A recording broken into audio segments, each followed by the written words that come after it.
नाले पर, जहां पर दिन रात काम चल रहा है। इफ्तारी भी मजदूर यहीं करते हैं, सहरी भी यहीं करते हैं, और यहां तक कि ये कह दिया है कि जितने मजदूर हैं अगर ज़्यादा काम करेंगे तो ज़्यादा पैसे भी उनको देंगे।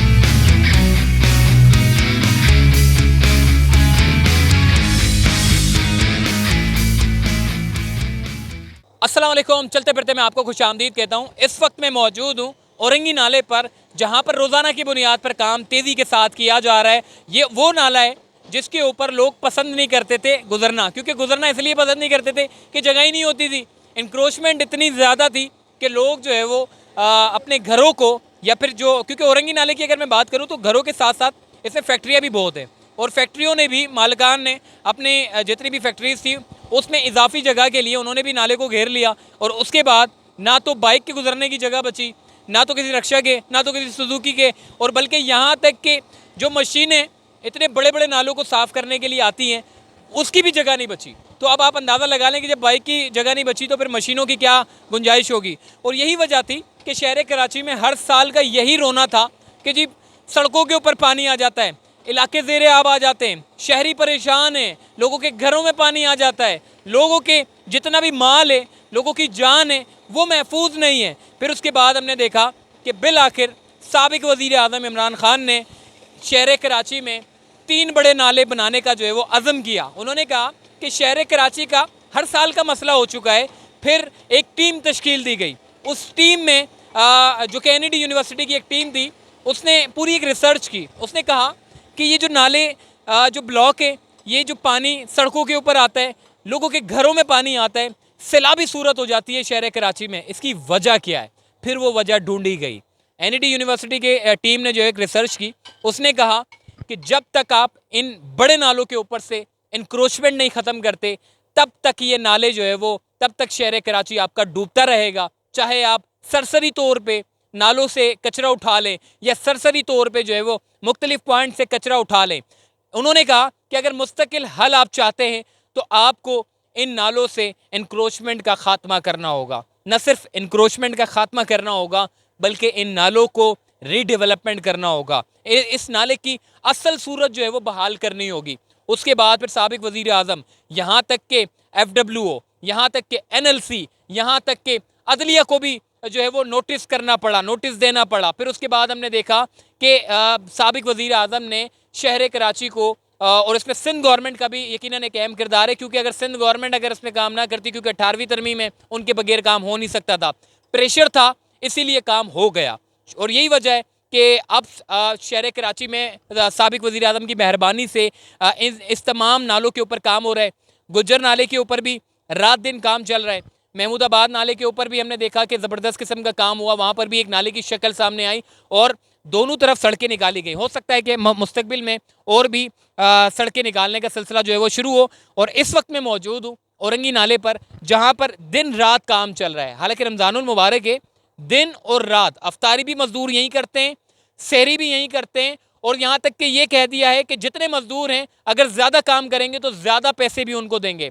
संजीदगी देखें, शहर कराची में जो 3 बड़े नाले हैं उनको रीडेवलपमेंट करना है, और ये नाले जब रीडेवलपमेंट हो जाएंगे तो उसके बाद शहर कराची का जो दहरीना मसला था बारिश का, जो बारान रहमत चंद मिलीमीटर की बारिश से नॉर्थ नाज़ाबाद भर जाता था। इसके अलावा आपका चांदनी चौक, ये जो ओल्ड गोलीमार है, न्यू गोलीमार है, इसके अलावा जितने भी जहाँ जहाँ से जो नाले गुजरते हैं, वो नाले ब्लॉक होने की वजह से अतराफ़ की तमाम सड़कें भर जाती थी, ब्लॉक हो जाती थी, और शहरियों को मुश्किलात का सामना था। अब कम से कम हमने देखा कि बारिशें तो हुई, मगर पानी जो है वो ज़ेरे आब नहीं आया। बेशुमार ऐसी बड़ी बड़ी सड़कें हैं जो जहाँ से ये नाले गुजरते हैं, उन सड़कों के ऊपर पानी नहीं आया। उसकी वजह ये थी कि अब नालों को असल हालत में बहाल किया जा रहा है। इन नालों को जितना भी पता नहीं कितना लाख टन कचरा था यहाँ पर मौजूद था, उन सबको निकाल के दोनों अतराफ में नई दीवारें बनाई जा रही हैं। अगर मैं दीवारों के बारे में बात करूँ तो ओल्ड गोरीमार से लेकर, इस वक्त मैं औरंगी नाले पर हूँ जो कि 22 किलोमीटर का नाला है।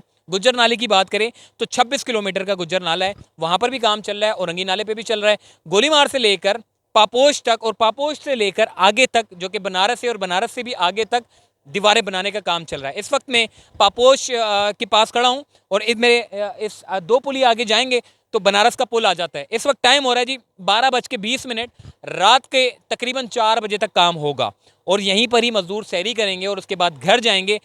थोड़ा आराम करने के बाद दोबारा से मजदूर आ जाएंगे और यहाँ पर दोबारा से काम का सिलसिला जो है वो शुरू हो जाएगा। तो इसी तरीके से औरंगी नाले का काम चल रहा है और क्या कुछ होगा आइए आगे चलकर बताते हैं आपको।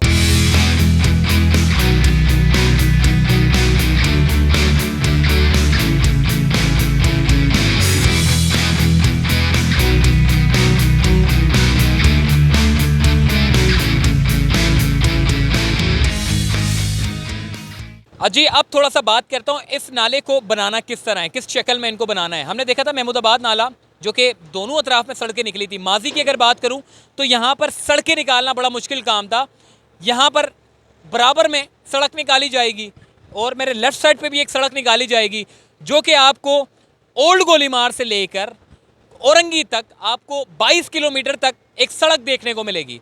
दूसरी चीज़ हमें ये देखने को मिलेगी कि जितनी भी जो मशीनें इस वक्त यहाँ पर नालों के ऊपर काम कर रही हैं, ये सारी की सारी मशीनें जो है वो कभी भी किसी भी वक्त आकर इन सड़क पे से जितना भी कचरा है उसको निकाल सकती है, ताकि जितनी भी ये आबादी है, जितना भी 22 किलोमीटर पर मोहित ये जितनी आबादी है, इन सबको फ़ायदा हो गया है, इनकी प्रॉपर्टीज़ में इजाफा हो गया है। जो लोग बिल्कुल घूम के पीछे से आते थे और अंदरूनी आते थे क्योंकि जगह तो थी नहीं, तो इसलिए बड़ा कॉर्नर पे पड़ता था इनका घर। अब मैं कहता हूँ ये जितने भी फ्रंट के घर हैं ये सारे के सारे महंगे तरीन घर हो गए। ये पूरी 22 किलोमीटर की पट्टी हो गई, वो पूरी 26 किलोमीटर की जो गुजर नाले की है, वो पूरी महमूदाबाद की, ये जितने भी घर थे जिनके फ्रंट पे बच गए हैं ये सारे के सारे इनकी डिमांड बढ़ गई है।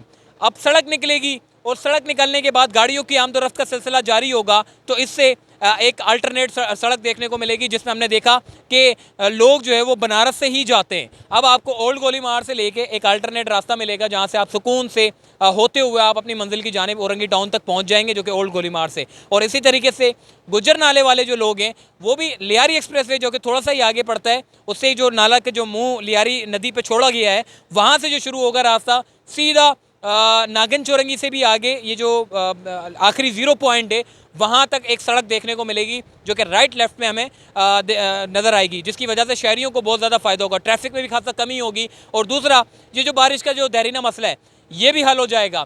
दिन और रात काम चल रहा है, ऐसा नहीं है कि जी रमज़ानुल मुबारक हो तो इन्होंने काम थोड़ा सुस्त कर दिया हो, बल्कि इन्होंने मज़दूरों को कह दिया है कि जो ज़्यादा ओवर टाइम करेगा उसको ज़्यादा पैसा मिलेगा। और इस वक्त जिस जगह पर मैं खड़ा हूँ यहाँ पर बड़ा बुरा हाल था, यहाँ पर काम नहीं हुआ था। उसकी वजह ये थी ब्लॉक था पूरा, लेकिन आप यकीन जाने इस 10 रोज़ के अंदर ये पूरे काम को खींचा गया है। ये पूरा जो डीप आप देख रहे हैं पूरी मशीन नाले के अंदर उतारी हुई है, ये सारी की सारी सफाई हुई है। अब दीवारें बनाने का काम चल रहा है, जैसे ये दोनों दीवारें बन जाएगी तो उसके बाद फिर रोड बनाने का काम होगा। और फिर शहर कराची में ये जो पुराने नाले सड़े गले जो गुज्जर नाले, ये जो औरंगी नाले जिसमें लोग जाना पसंद नहीं करते थे, मैं ये कहता हूँ कि ये बनने से शहरियों का, कराची वालों का सबसे बड़ा मसला हल होगा। और इसमें साबिक वज़ीर आज़म इमरान खान ने शहरियों के लिए, जो कराची वालों के लिए एक बड़े पैकेज का जो ऐलान किया था कि कराची का मसला हल होगा। उन्होंने ट्रांसपोर्ट के लिए भी अपनी अहम किरदार अदा किया और उन्होंने नालों के ऊपर से भी जो जितना भी पुराना जो कभी माजी की हुकूमतें कभी सुलझाने में कामयाब नहीं हुई, उस एक बंदे ने जो है वो इस पूरे नाले के ऊपर जो है वो इस पूरे मेगा प्रोजेक्ट को जो है वो बनाने का बेड़ा उठाया और अब उसके ऊपर तेज़ी के साथ काम चल रहा है जो कि मुस्तकबिल में शहरियों को फ़ायदा देगा। तो चलते फिरते से मुझे दीजिए इजाज़त, तब तक के लिए अल्लाह हाफ़िज़।